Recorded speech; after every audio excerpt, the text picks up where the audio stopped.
Makam Sunan Pandanaran dan Sejarah Sunan Bayat, Kecamatan Bayat, Kabupaten Klaten.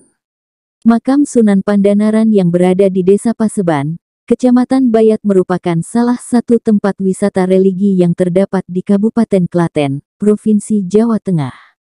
Makam Sunan Pandanaran cukup terkenal di kalangan para peziarah karena merupakan salah satu wali penyebar agama Islam di daerah Tembayat pada zaman Kerajaan Demak dan juga merupakan murid Sunan Kalijaga.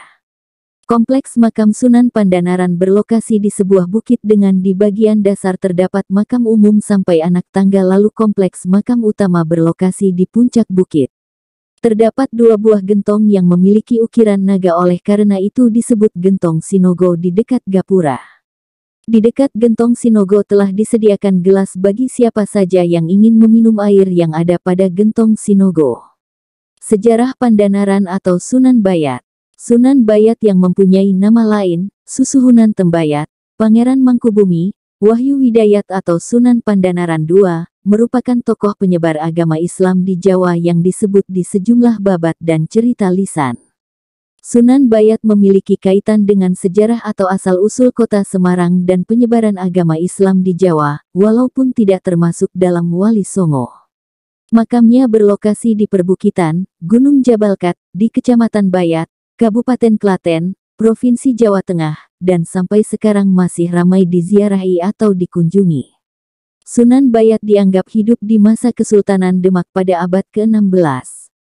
Terdapat sekitar 4 versi tentang asal-usul, tetapi semua sepakat bahwa Sunan Bayat adalah putra dari Ki Ageng Pandan Arang, yaitu Bupati pertama Semarang.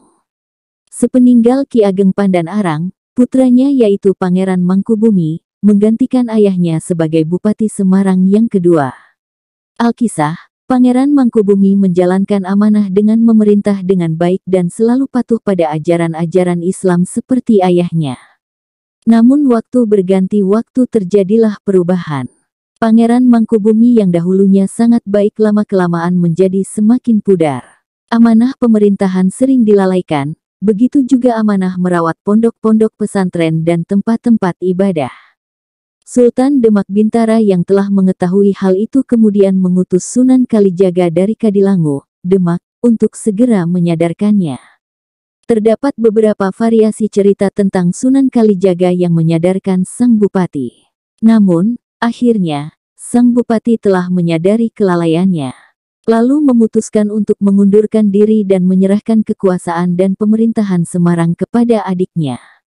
Pangeran Mangkubumi kemudian pindah ke selatan, didampingi oleh istrinya, melalui kawasan yang sekarang diberi nama Mojosongo, Boyolali, Salatiga, Selegringging dan Wodi. Menurut salah satu babat, konon cerita Pangeran Mangkubumi yang menamakan tempat-tempat tersebut.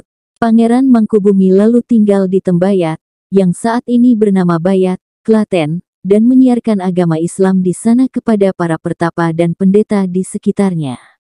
Pangeran Mangkubumi mampu meyakinkan mereka agar memeluk agama Islam. Oleh sebab itu Pangeran Mangkubumi disebut sebagai Sunan Tembayat atau Sunan Bayat.